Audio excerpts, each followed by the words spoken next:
Gadan ang sarong parauma sa pambabadil sa Barangay San Ramon, Uwas, Albay, alas 8 nin aga kaining Domingo, Disyembre 8. Binisto ang biktima na si Bernardo Dino Calvet, 50 anyos, parauma, local vlogger, waraanin agom as residente kan Barangay Mahaba, Ligao City. Base sa impormasyon, mantang nagtatanom ang biktima sa saiyang umahan, dinulok ini kan saro sa riding and tandem dangan binadil sa daghan. Nagbalik, nag-agi giraray, nagpundo na duman sa medyo tapat ni Mr. Calvit. Inapod siya ngunyan kansaro, so back ride.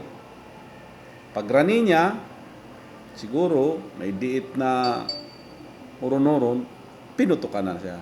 Napag-araman man ang test ang pambabadil, nakapag-post pa ang biktima sa Facebook account kaini nagari may pigpapatamaan. Makalis ang pirang oras na dukaya na ining mayong buhay sa naunang bita na umahan. Sa mga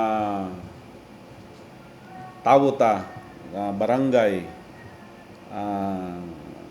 kung gusto ta ki peaceful na lugar, pag igwa ki krimen, sana makipag-cooperate.